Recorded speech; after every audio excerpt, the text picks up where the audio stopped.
ফিরতে চান এবং আত্মসমর্পণ করতে চান, এমন একটা খবর যেই মাধ্যমে যেভাবেই এসছে না কেন এর কোনো লিগ্যাল ভ্যালু আছে কিনা সেটা একটা জানতে চাওয়া। আরেকটা হচ্ছে, আজকে স্বরাষ্ট্রমন্ত্রী তিনি বললেন যে প্রত্যর্পণ চুক্তির মাধ্যমে ভারত থেকে তাকে ফেরত আনা হবে, এবং তিনি এটাও বললেন যে কিন্তু সেটা কিভাবে হবে তা ভারত সরকারই দেখবে।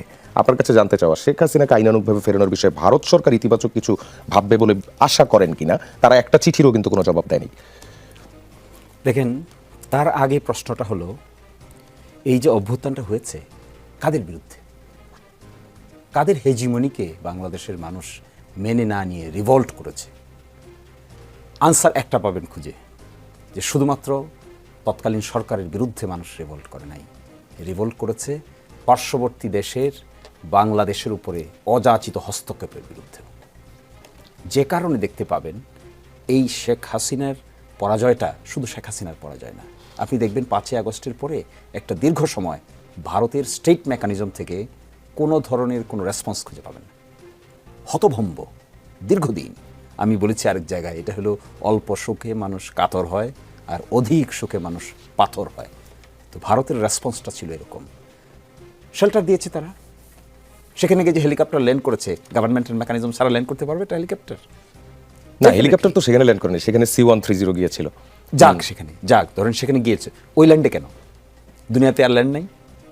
ওই ল্যান্ডে তো তিনি এখানে আছেন, একটা প্রোটেকশনে আছেন। এখন পরবর্তী প্রশ্ন হলো তিনি আসতে চান, আমি তো আই ওয়েলকাম হার। কেউ যদি এসে আদালতে এসে আদালতের প্রসেসের মধ্যে থাকতে চান, তাকে তো আপনি বাধা দিতে পারবেন না। Anybody can come. অন্য কনভিক্টেড যারা হয়েছে তারাও আসতে পারে, এবং এটা ডিসেম্বর, নভেম্বর, এই অক্টোবর হিসাব করার কি দরকার? If she wants she can come tomorrow. তাহলে দুটো কনসিকোয়েন্স, একটা হলো আদালতে গিয়ে সারেন্ডার করা, এটা একটা কনসিকোয়েন্স, আর একটা কনসিকোয়েন্স হলো বাংলাদেশের সীমানার মধ্যে ঢোকা সাপেক্ষে কনভিকশন ওয়ারেন্টের অংশ হিসেবে ওনাকে অ্যারেস্ট করা বাংলাদেশের আইন শৃঙ্খলা বাহিনীর দায়িত্ব। এখন কেউ কেউ বলে উনি এসে সারেন্ডার করবেন, সারেন্ডার করতে গেলে তো আদালত পর্যন্ত আসতে হবে তো তার আগে যদি অ্যারেস্ট করেন, কনভিকশন ওয়ারেন্ট তো আছে, কনভিকশন ওয়ারেন্ট তো ইস্যু করা আছে, তাহলে legally any time within the boundary of Bangladesh she can be arrested. আর থার্ড হলো, আমি ফার্মলি বিশ্বাস করি প্রত্যর্পণ চুক্তির অধীনে ভারতীয় সরকার কোনো দিনেই তৎকালীন প্রধানমন্ত্রীকে ফেরত দিতে রাজি হবে না। It may go up to a legal fight. প্রত্যর্পণ চুক্তিতে বাস্তবায়ন করতে গেলে কী করতে হয়? বাংলাদেশের হোম মিনিস্ট্রি থেকে উদ্ভূত হয়ে একটা প্রপোজাল ফরেন মিনিস্ট্রিতে যাবে, এই ফরেন মিনিস্ট্রিটা ওই দেশের ফরেন মিনিস্ট্রিকে পাঠাবে, ওই দেশের ফরেন মিনিস্ট্রি হোম মিনিস্ট্রিকে পাঠাবে, ওই হোম মিনিস্ট্রির অধীনে একটা ওয়ারেন্ট জারি হবে, ওই ওয়ারেন্টে সংশ্লিষ্ট ব্যক্তি অ্যারেস্ট হবেন, অ্যারেস্ট হয়ে ওই দেশের সংশ্লিষ্ট আদালতে হাজির করা হবে, তারপরে জেলে পাঠানো হবে। এরপরে প্রশ্ন দাঁড়াবে কিভাবে তিনি এক্সট্রাডাইট হবেন।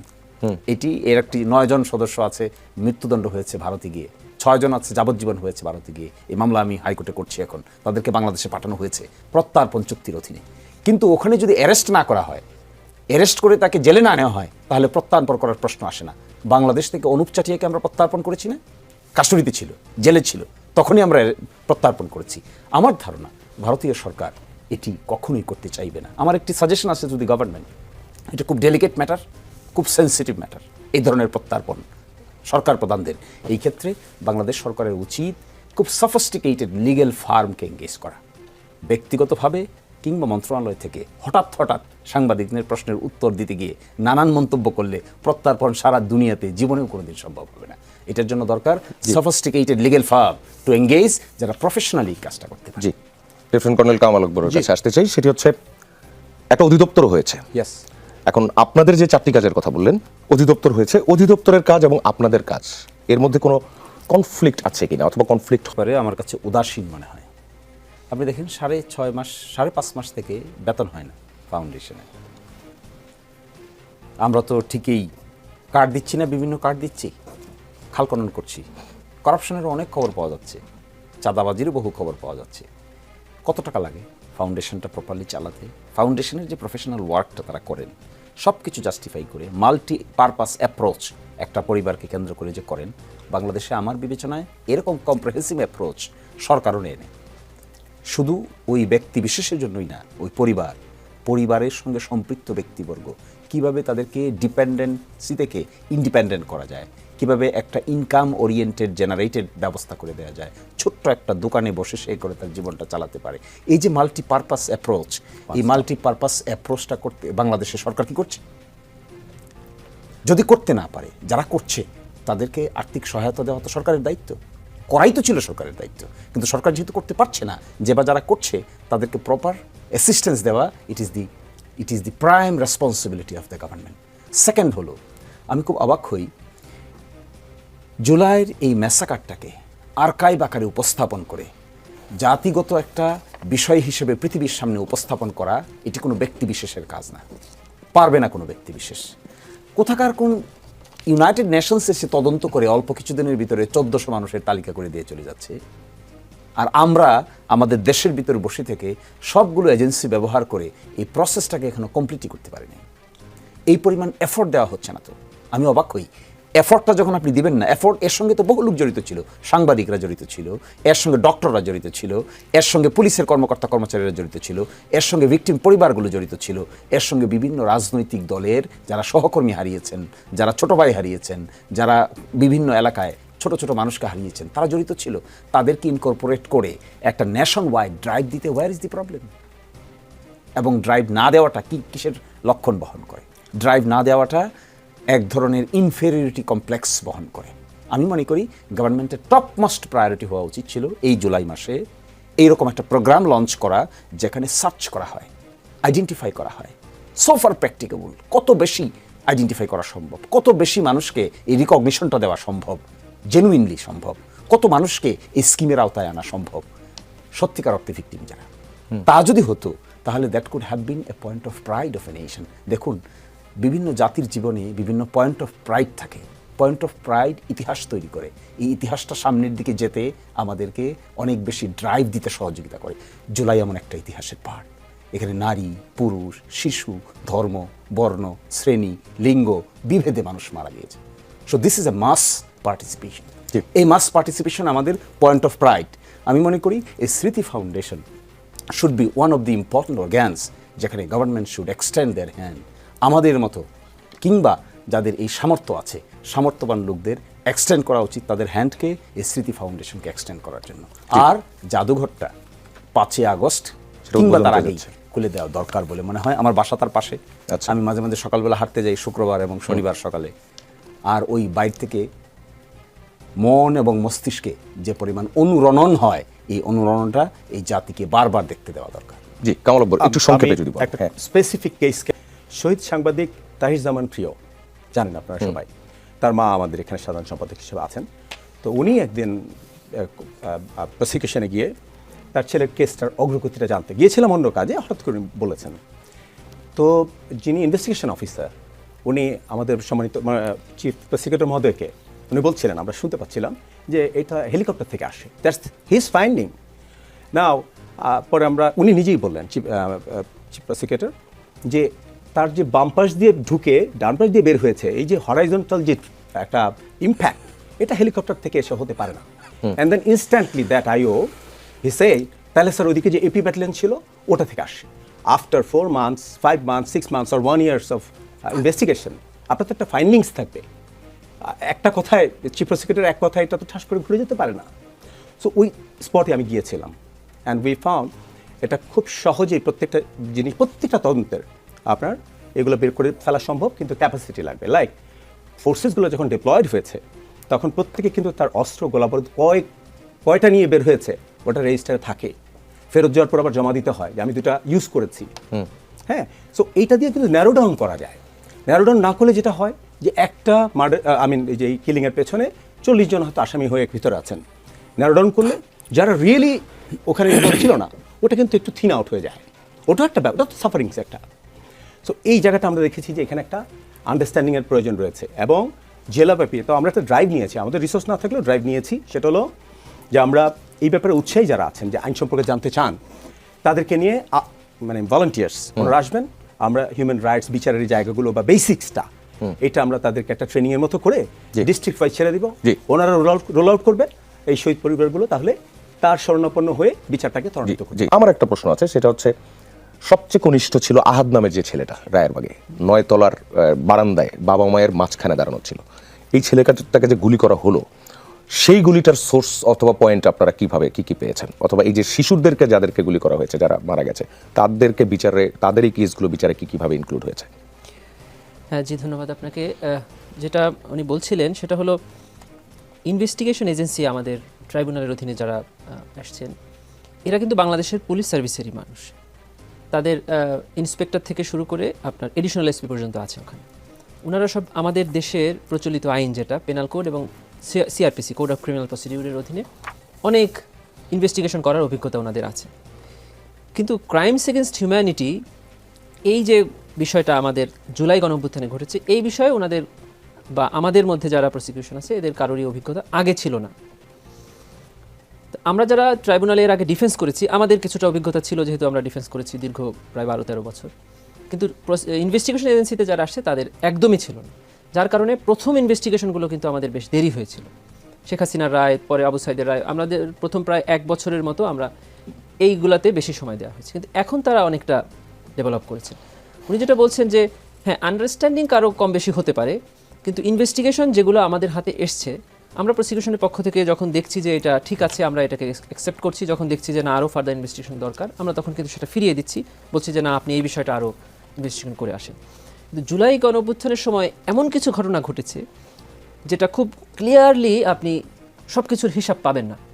যেমন চাংখারপুলের মামলায় আমরা দেখিয়েছি যে 5 তারিখে চাংখারপুলে যে কয়েকজন পুলিশকে ডিপ্লয় করা হয়েছিল এবং তাদের নামে যেগুলো আর্মস এবং অ্যামুনিশন ইস্যু করা হয়েছিল, তার চেয়েও অনেক বেশি অ্যামুনিশন তারা আনঅফিসিয়ালি সেখানে নিয়ে গিয়েছিল। একজন সাক্ষী সেখানে ডিউটিতে ছিল, তার নামে একটা চাইনিজ রাইফেল ইস্যু করা হয়েছে। সে চাইনিজ রাইফেল নিয়ে দাঁড়িয়ে আছে, তাকে তার সুপিরিয়র কমান্ডার বলছে যে তুই গুলি কর। সে বলছে স্যার আমি গুলি করবো না। কেন করবি না? স্যার গুলি করলে তো মারা যাবে, আমার কাছে তো চাইনিজ রাইফেল, আমার কাছে তো শটগান না। তখন ওর কাছ থেকে চাইনিজ রাইফেলটা কেড়ে নিয়ে আরেকজন কনস্টেবল যার হাতে লাঠি এবং ঢাল, তার হাতে দিল। সে তখন সাহস পেল যে আমার নামে তো কোনো রেজিস্টারে আর্মস নাই, অতএব আমি যতই গুলি করি না কেন আমার রেকর্ড থাকবে না। সে তখন অসংখ্য গুলি করলো এবং ওই গুলি যখন শেষ হলো তখন তার সুপিরিয়র পকেট থেকে গুলি বের করে বলে দিচ্ছে যে এগুলো নেই। এই সকল এভিডেন্স আমরা এখানে এনেছি। যখন তারা সেখান থেকে শাহবাগ থানায় ফেরত গিয়ে তারা জানতে পারলো যে অলরেডি শেখ হাসিনা পালিয়ে গেছে। তখন বললো যে একটা কাজ কর, আর যারা যারা গেছে তাদের প্রত্যেকের নামে কিছু কিছু করে বুলেট রেজিস্টারে লিখে দেয়। এরকম করে তারা ওখানে রেজিস্টারে লিখে দিয়ে তারা পোশাক চেঞ্জ করে, সাধারণ পোশাক পরে ওই জনগণের সাথে শাহবাগে নেমে মিছিল করতে করতে যে যেখানে খুশি চলে যায়। এগুলো আমরা পরবর্তীতে ইনভেস্টিগেশন পেয়েছি। এজন্য এগুলো খুব অ্যাকুরেটলি পাওয়াটা কঠিন, যার কারণে আমরা এগুলোকে বলি যে ক্রাইমস এগেইনস্ট হিউম্যানিটিতে আমরা সুপিরিয়র যারা, যাদের নির্দেশে এই পুলিশটা গুলি করলো, এই পুলিশ যাকে গুলি করছে ও তো চেনে না সে কে, এবং তার উপরে তার কোনো ব্যক্তিগত শত্রুও না। সে কেন গুলি করছে? তার সুপিরিয়র, প্রথম যে সুপিরিয়র যিনি তৎকালীন প্রধানমন্ত্রী এবং আওয়ামী লীগ সভানেত্রী, তিনি বললেন যে আন্দোলনকারীদের এগেইনস্টে লেথাল উইপন অর্থাৎ মারণাস্ত্র ব্যবহার করে হবে এবং যেখানে পাবে সোজা গুলি করবে। দেখেন, টপ বলে দিচ্ছে। তারপরে এই কথাটা আসছে স্বরাষ্ট্রমন্ত্রীর কাছে। স্বরাষ্ট্রমন্ত্রী তার বাসায় কোর কমিটির মিটিং করছেন সবাইকে নিয়ে, আমলাদেরকে নিয়ে, মন্ত্রীদেরকে নিয়ে এবং আইন শৃঙ্খলা বাহিনী কর্মকর্তাদেরকে নিয়ে। সেখানে শেখ হাসিনার ওই নির্দেশনাকে পালন করার জন্য ওখানে প্ল্যান হচ্ছে। প্ল্যান হওয়ার পরে উনি এটা কাকে বললো? উনি আইজিপিকে বলে দিলেন। আইজিপি তার হেডকোয়ার্টারের রুম থেকে স্বরাষ্ট্রমন্ত্রীর ফোন রিসিভ করে শুনলেন কি যে প্রাইম মিনিস্টার বলে দিয়েছেন লেথাল ওয়েপন ব্যবহার করুন। আইজিপির সামনে বসা ছিল প্রলয় কুমার জোয়ারদার, এডিশনাল ডিআইজি। উনি সেখান থেকে গিয়ে প্রত্যেকটা ডিএমপি কমিশনারের কাছে বলে দিলেন এবং প্রত্যেকটা ডিআইজিকে বলে দিলেন। ডিএমপি কমিশনার এবং প্রত্যেকটা পুলিশ কমিশনের যেগুলো মহানগরে আছে তারা তাদের সাবঅর্ডিনেটকে পৌঁছে দিলেন।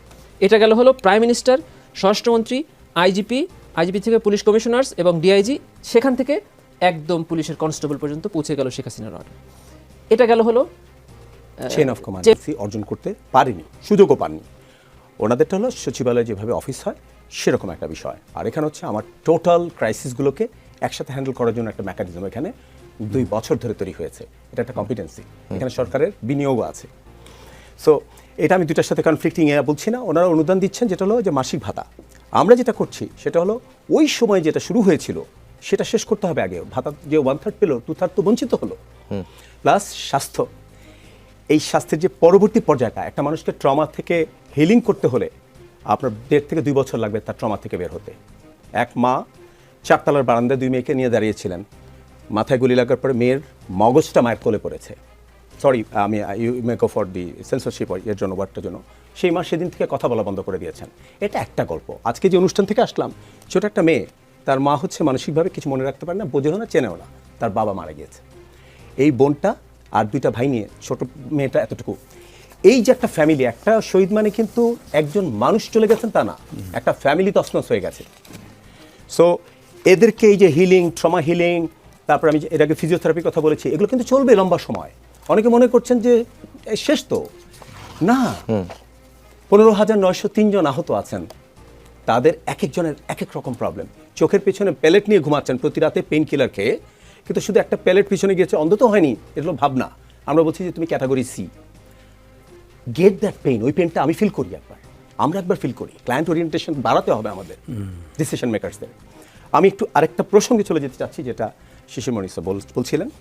দেখেন, আমি এই যে আমরা সিভিল ওয়ারগুলো দেখেছি সারা বিশ্বে, একটা পার্টি ফোর্স ভেঙে যায়, ফোর্সের একটা অংশ অস্ত্র নিয়ে এই পার্টির সাথে, একটা অস্ত্র এখানে। আমাদের এখানে যেটা হয়েছে, এটা ওয়ার ছিল, কিন্তু এখানে প্রদর্শিত হয়েছে জনগণের শক্তি। বিকজ আবু সাইদ এক হাতে মম বাঁশের বাঁশরি, আর হাতে রণতুর্য, এটাই তো ওনার সিম্বলটাই তো তাই। এক্স্যাক্টলি এই ছাত্র জনতার কোনো অস্ত্র ছিল না, সেই অস্ত্র ছিল না মানুষগুলো যখন একটা সরকারকে, 17 বছরের ডালপালা গজানো সরকারকে উপড়ে দিতে পারে, পালিয়ে যেতে বাধ্য করে, তখন বুঝতে হবে জনগণের শক্তিটা কোথায়। তারা সব দেখছেন। সো এই যে গল্প যে উনি আসবেন ফিরবেন, এই মেয়েটা যার গল্পটা একটু আগে করলাম, যার পরিবারটা তছনছ হয়ে গেছে, সেই মেয়েটা বলছে এই প্রশ্নের উত্তরে হাসিনা আসবেন, বলেছে উনি আসার পরে আমাদের কাছে দিয়ে দিয়েন, আমরা বিচার করে ফেলব, কারণ তার বাবা খেসে মেরেছে। ওটা চিন্তা করা যাবে না, মানে আমরা ভাবি না যে এই সাহস, সেটা এক্সটার্নাল সাহস হোক বা উইদিন ইনসাইড, এটা ইয়ে না। আর এখন যেটা চলছে, এটা হলো info and psychological warfare. Absolutely. জি, এমএইচ তামিমের কাছে আসি, খুব সংক্ষেপে যদি বলেন। সেটি হচ্ছে যে এই যে সুপিরিয়র কমান্ডার, তাকে ফেরানোর যে প্রক্রিয়া অথবা যেই আলোচনাটাই হচ্ছে, আপনারা আসলে এটা কিভাবে ডিল করবেন? আমি এতটুকুই বুঝি, কেবল যেটা আকবর সাহেব বলছিলেন, যে এই যে ফিরে আসার কথা উনি বলার সাহস পাচ্ছেন, সেটাই হলো আমাদের এই ব্যর্থতা, এই আমাদের বিচারের ব্যর্থতা, আমাদের সরকারের ব্যর্থতা, আমাদের এই যারা জুলাই আন্দোলনের পক্ষে ছিলাম তাদের ব্যর্থতা। কারণ সে ফিরে আসার কথা ওঠার আগেই তো আমরা তাকে ধরে আনার জন্য আমাদের রাষ্ট্র কাজ করার কথা ছিল। আমাদের তারা কি ধরনের ম্যাসাকার করেছে সেটা মানুষের কাছে পৌঁছে দেওয়া দরকার ছিল। এবং আসলে এই জুলাই গণঅভ্যুত্থানে কত ভয়ঙ্কর মাত্রায় ক্রাইমস এগেন্সট হিউম্যানিটি হয়েছে, এটা প্রত্যেকটা মানুষের কাছে পৌঁছে দেওয়া উচিত ছিল, যে এখন ওনারা চিন্তাই না করতে পারে যে না, ফিরে যাওয়া যেতে পারে ওখানে আবার। যেমন আমি একদিন তৎকালীন সংস্কৃতি উপদেষ্টার সাথে কথা বলছিলাম, উনি একদিন আমাকে বলছিলেন যে তামিম, আপনারা কতদিনে এই ট্রায়ালটা শেষ করতে পারবেন? আমি বলছি, স্যার আসলে তো এটা একটা নতুন ধরনের সিস্টেম, একটু সময় লাগবে, 6 মাস। 6 মাসে আপনি কি করতে পারবেন? 6 মাসে একটা ট্রায়াল হবে, ওনার বিচার হবে। আপনাদের সর্বোচ্চ শাস্তি কত আছে? উনি বললেন যে আমি বললাম আমাদের সর্বোচ্চ শাস্তি ডেথ পেনাল্টি। কয়বার দিতে পারবেন একজন মানুষকে?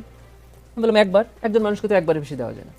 উনি বললেন যে আমরা এমন কাজ করব যে প্রত্যেকটা মানুষ জুলাই স্মৃতি জাদুঘরের গেট দিয়ে ঢুকবে এবং জুলাই স্মৃতি জাদুঘরের গেট দিয়ে যখন বের হবে, প্রত্যেকটি মানুষের অন্তরে শেখ হাসিনাকে একবার করে মৃত্যুদণ্ড হবে।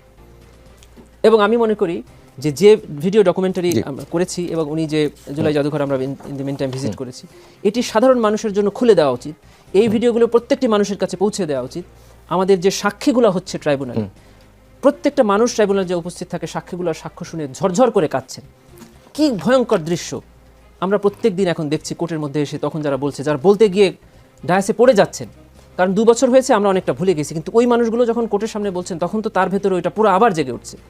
এগুলো মানুষের কাছে প্রতিনিয়ত জানাতে হবে, আপনাদের গণমাধ্যমের মাধ্যমে